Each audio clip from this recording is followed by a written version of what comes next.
Okay, let's start with a pretty provocative thought. What if the thoughts you think, the choices you make, even the emotions you feel, what if they're not entirely your own? Like largely programmed, especially by the time you hit, say, 35. Exactly. That's the territory we're exploring today. We're doing a deep dive into the work of Dr. Joe Dispenza. He's a researcher, best-selling author, really focused on unlocking the power of the mind. And what's so compelling, I think, is how he connects that internal world, your thoughts, your feelings, directly to your physical reality. Right. We're going to get into his insights on how our thoughts, quite literally, can shape our reality. And maybe more importantly, how we can consciously change it. Because, his research suggests that if your thoughts can play a role in making you sick. Then maybe they hold the key to making you well. Precisely. That's the core idea. So our mission today, we want to unpack the science behind this self-transformation stuff, explore those mind-body connections, which are, frankly, surprising sometimes. And find practical strategies, things you can actually apply to break free from those old patterns and, create a different future. Yeah, we've pulled some really powerful insights from a recent interview where Dr. Dispenza shared his latest research, even his personal journey. We're excited to get into it. Definitely. So where do we start? That stress statistic is pretty staggering. It really is. If our internal world has that much power, let's just hit that stat right up front. Dr. Dispenza's research.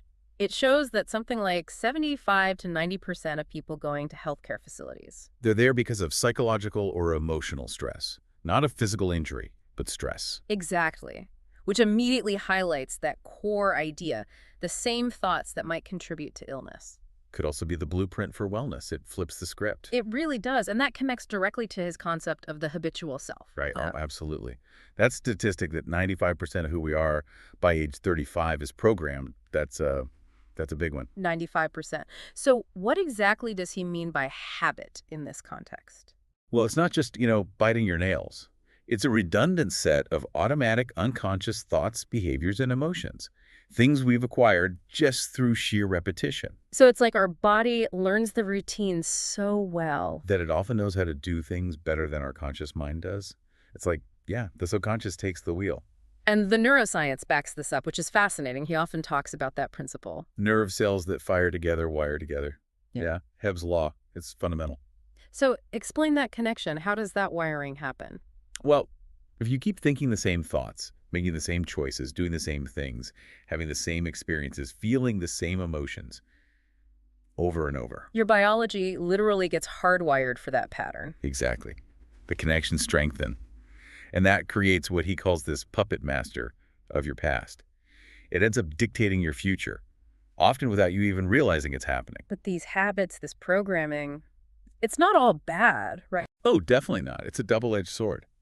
Think about multitasking, like driving your car while talking on the phone.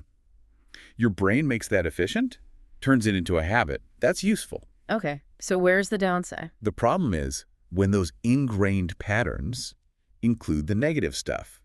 Complaining all the time, blaming others, feeling sorry for yourself. Things we might practice without even being aware of it. Precisely. Got it. Unconsciously. It's like our brain's efficiency sometimes drives us right into, well, a ditch of negativity. Okay, so if we recognize these negative patterns and we want to change, why does it feel so incredibly difficult, so uncomfortable? Because you're stepping out of the known.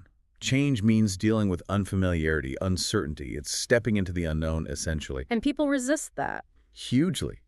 Dr. Dispenza observes that people often find more, maybe, comfort in clinging to self-pity or retelling those old stories from their past. Then embracing the possibility of something new, even if the old story is painful. Exactly. That familiar feeling, even if it's negative, can be a really strong anchor. It really challenges that common idea, that myth, that some things are just too deep, too stubborn to change, like certain traumas or behaviors. Yeah, the idea that some things are unchangeable. But Dr. Dispenza, he really pushes back on that hard. How so? He talks about witnessing people with incredibly difficult pasts. We're talking early age abuse, repeated traumas, just brutal stuff. And they achieve complete transformation, freedom from that past. Yes. Complete freedom. He basically refuses to put a ceiling on what's possible in terms of change. He's seen too much. And what gives that view so much weight isn't just the stories, it's the science behind it. Exactly. It's the biological evidence. Yeah. His research actually shows measurable changes when people transform. Like what kind of changes? We're talking biological shifts, you can see. Yeah. Changes in brain activity patterns, heart rate variability, even gene expression, which genes are turned on or off. Wow, gene expression. Yeah. And even the release of thousands of different metabolites. Yeah. Those are like the chemical byproducts of your body's processes things released into the bloodstream that simply weren't there before the transformation. So the body itself is fundamentally changing at a cellular level. That's the evidence, yes. Okay, but the stories. The stories are what really grab you. Can you share some of the most remarkable ones he's witnessed? Oh, absolutely. And they really do challenge conventional thinking. He's seen complete reversals of stage 4 cancers. Not just remission, but reversal. Reversal, and not just isolated cases, Yeah. many times. And think about people who were blind or had conditions like ALS, lupus, MS, Parkinson's, even severe spinal cord injuries. And they experienced profound shifts, improvements. Profound shifts in their health. Yeah. It forces you to reconsider what the human body is capable of. I remember hearing about the thyroid story. That one seems almost impossible. It's incredible, isn't it? A woman who had her thyroid surgically removed and then documented with medical evidence, scans, and blood work. She grew a new one back. That's hard to even comprehend. It is. And connect that to the bigger picture. He talks about a recent week-long event in Denver. By the end of it, 6 people stood up out of their wheelchairs. 6 people at one event. 6. One was an NFL player with MSS, and in this moment of profound internal shift, he said, "I never loved myself." That internal change, that shift in self-perception. It led to improved mobility, a physical change. Yes, a demonstration of that mind-body connection in action. That really speaks to the collective impact, too, doesn't it? Like Roger Bannister breaking the 4-minute mile. Exactly. Once someone showed it was possible, suddenly lots of runners could do it. It broke a psychological barrier. So one person's transformation, like that NFL player's, can shift the belief for everyone else watching. It absolutely can. It shows how your belief in what's possible can activate potential, not just in you, but in the people around you, too. Okay, let's dig into the how.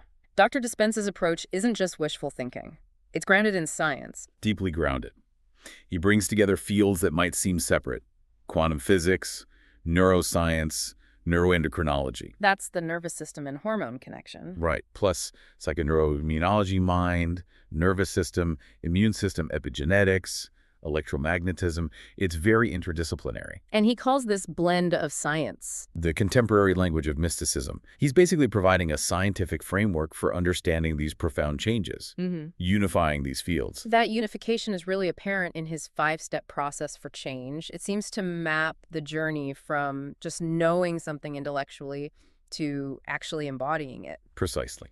It starts with step 1, information. Knowledge. Learning new scientific information literally creates new synaptic connections in your brain. Like installing new software. Kind of. And Nobel Prize research showed just 1 hour of focused attention could double the number of connections. But there's a catch. yeah, if you don't review it, those circuits can prune apart. The knowledge doesn't stick. Which brings us to step 2, review and teaching. Exactly. To really wire it in, you need to review it, think about it, and ideally be able to teach it back to someone else. Why teaching? Because it forces you to solidify your understanding. Yeah. It moves beyond just guessing or repeating dogma. You have to know it to explain it. Okay, so you have the information, you've reviewed it. What's next? Step 3 is preparation and intention. Now that you've installed the knowledge, the neurological hardware, you're preparing for an experience. How does that work? The goal here is alignment. Getting your behaviors to match your intentions, your actions to equal your thoughts. Mind and body working together towards the same goal. That sounds like where the real work begins. It's easy to say you want to change. But are your daily actions actually reflecting that intention? That's the key. Which leads perfectly into step 4, experience. Right. A new experience enriches those neural circuits you've been building. It provides the raw data. And the emotion tied to the experience matters. Immensely. The stronger the emotion you feel during that new experience, the more deeply it gets encoded in your memory. Think about really pivotal moments in your life. They usually have strong feelings attached, right? Absolutely. Good or bad, you remember the feeling. Exactly. And that brings us to the final step, step 5, embodiment. This is about emotion. So moving beyond just the experience itself? Yes. Once that new experience generates elevated feelings, like feeling unlimited or truly grateful or whole, now you're teaching your body chemically what your mind intellectually understands. Ah, so the feeling reinforces the lesson for the body. Precisely. The information isn't just an idea anymore. It literally becomes embodied. It's in your cells. So the profound insight here really is that our thoughts aren't just abstract things floating around. Not at all. Every thought makes a chemical. They are chemical commands to your body, constantly shaping your biology. And if, like he says, 90% of our thoughts are the same day after day, Then you're making the same chemicals, leading to the same choices, same behaviors, same experiences, same emotions. And your biology stays exactly the same, stuck. so thinking differently, having new thoughts, seeking new experiences, that's not just self-help fluff. According to this model, it's literally evolution, personal evolution. Okay, this all sounds incredibly powerful. This roadmap seems clear. So why is change still so damn hard for most of us? That's the million-dollar question, isn't it? Yeah. Dr. Dispenza points to a really common human pattern.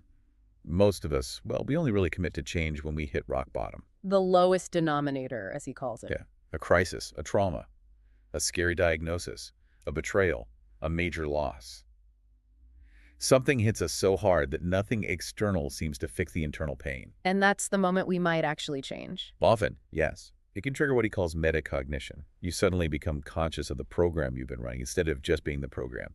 You see it from the outside, maybe for the first time. But there's another way, right? A more proactive way. Absolutely. The alternative is deciding to be defined not by the past, but by a vision of the future. How does that work in practice? It means consciously elevating your emotional state every single day, holding a clear intention for your future and feeling the emotion of that future before it actually happens, Yeah. regardless of your current circumstances. So feeling grateful for abundance even if your bank account looks lean? Feeling whole even if you're dealing with illness? Exactly. It completely flips the old cause and effect model where you wait for something outside you to change how you feel inside. You generate the feeling first. And the hardest part of all this? He says it's simple, but not easy. Just not making the same choice as you did the day before. Resisting that automatic program. And people often prefer the familiar pain. Sometimes, yes. Clinging to self-pity or those old stories feels known. Change means stepping into that discomfort, that unknown territory. It's a fundamental challenge to how we're wired. It makes sense. Let's talk about some of the roadblocks, the myths that get in the way. Beliefs, for instance. Right. Beliefs aren't just conscious ideas we hold. He defines them as unconscious processes. Thoughts we've repeated so often, they've become hardwired, usually based on past experiences. So if your past experiences were limiting, Your beliefs might unconsciously limit your future. People might literally stop believing that a different future is possible for them. They have to consciously recommit to a new belief, maybe daily. which raises that question for you listening right now. Hmm. What beliefs might you be holding on to, maybe unconsciously, that are shaping your reality? That's a powerful question. Another big trap is waiting for the external world to change first. The I'll be happy when syndrome, when I get the new job, when I meet the right person, when I lose the weight. Exactly. But Dr. Dispenza flips it. He says when you start changing internally, your thoughts, your feelings, your energy, you begin to see the external world start to reflect that change back to you, So it shifts you from being a victim of circumstance. to being the creator of your experience. A huge shift in perspective. Okay, this next one is maybe the most surprising roadblock. Addiction to negative emotions. Yeah, it sounds counterintuitive, right? Hmm. But he argues people can become chemically addicted to feelings like guilt or suffering or hatred. Addicted? How? The body gets used to that chemical state. So people might use external things, maybe overeating, gambling, scrolling endlessly, partly to try and numb those feelings. But also maybe subconsciously.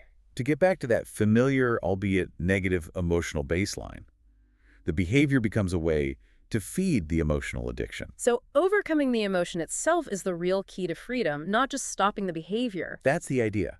Breaking free from that chemical dependency on familiar negativity. So how do we break free? How do we install the new program? This brings us to mental rehearsal. Yes, this is fascinating. He cites research, like a study with piano players. One group physically practiced piano scales every day. Okay, standard practice. Another group didn't touch the piano. They only mentally rehearsed playing the scales in their minds. And the results? Get this. Both groups grew the same amount of new neural circuits in the part of their brain controlling finger movements. Wow. So the brain didn't distinguish between the physical act and the mental rehearsal. Exactly. Your brain doesn't know the difference between what you're vividly imagining and what's actually happening out there.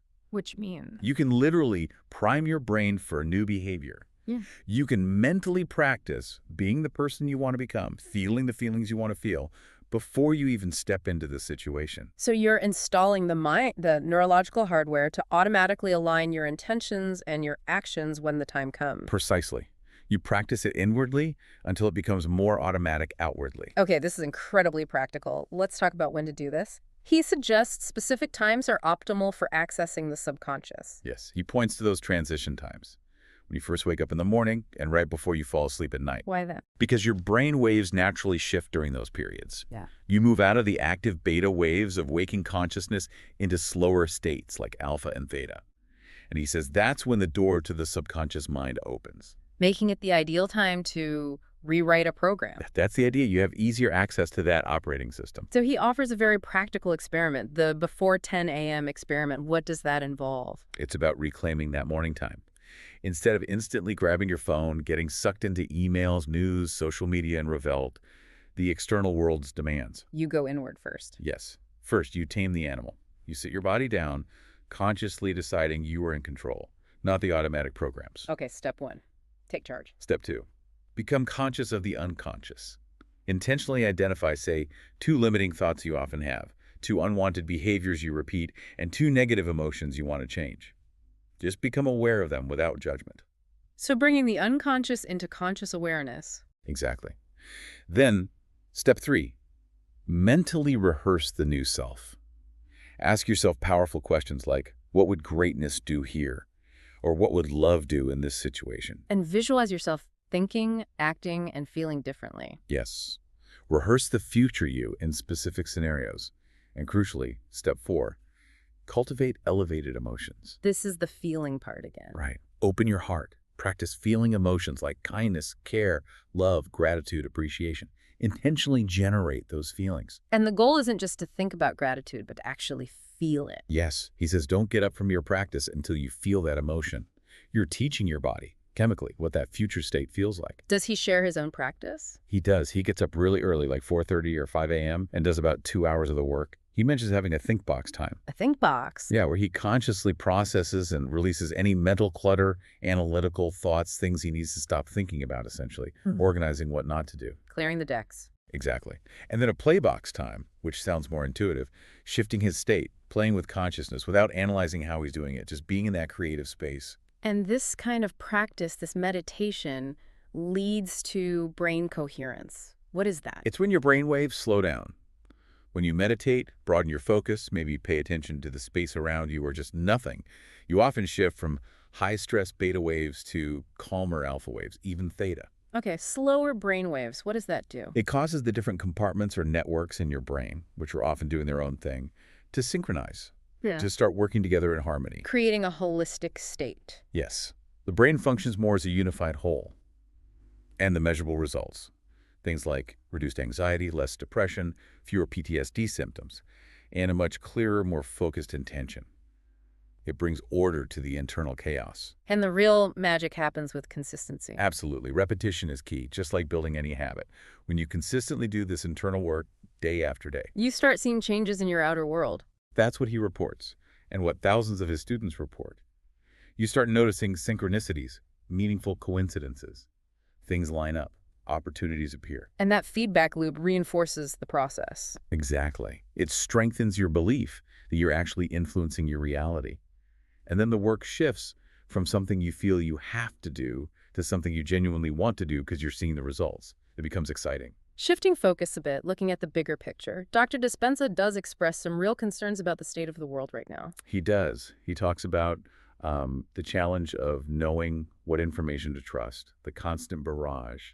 He sees a real lack of genuine connection between people. And he connects this to keeping people in survival states. Yeah, he points out that keeping populations in states of fear or anger or confusion, well, it's a very effective way to control their attention, keep them focused outwardly on the threat. And that perpetuates those maladaptive stress responses we talked about earlier. Exactly. It keeps people stuck in that survival mode, biologically and psychologically. It's a sobering thought. Yet, despite those concerns, he seems fundamentally optimistic. Very much so. He holds this deep belief that people are inherently good, that we're actually wired to give, to connect, to create when we're not operating from that place of fear and survival. And he sees a path forward through collective consciousness. Yes, he talks about the potential of collective networks of observers, groups of people, especially those who have cultivated high levels of internal coherence in their hearts and brains. They can influence reality, steer things in a new direction. That's his vision, that a coherent collective can literally help determine a more positive future reality. It's a really hopeful perspective on our shared potential. What about his own legacy? What does he see as his future work? He's very focused on continuing the research, publishing more hard data on human potential, on healing. He wants to create a dedicated research center for chronic health conditions. Really change the conversation in healthcare. Yes, and make meditation not just some fringe practice, but a way of life grounded in solid scientific data, free from dogma. He says he hopes for a future where the human spirit becomes sexy, something we admire and cultivate. His own story is pretty central to all this, isn't it? The accident. Oh, profoundly. He talks about being run over by a truck back in 1986, broke 6 vertebrae in his spine. And the medical advice was? Surgery, Harrington rods, likely chronic pain and limitations. But he made a radical choice. To heal himself with his mind. Yes, against all advice.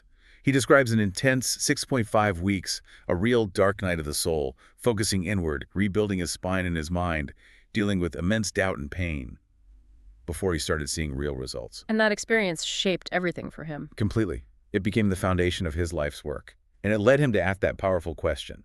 What if the worst thing that happened to you was actually the best thing that happened to you? A perspective shifter for anyone facing adversity. He also touches on some pretty unconventional beliefs. Things that stretch the boundaries of typical science. He definitely does.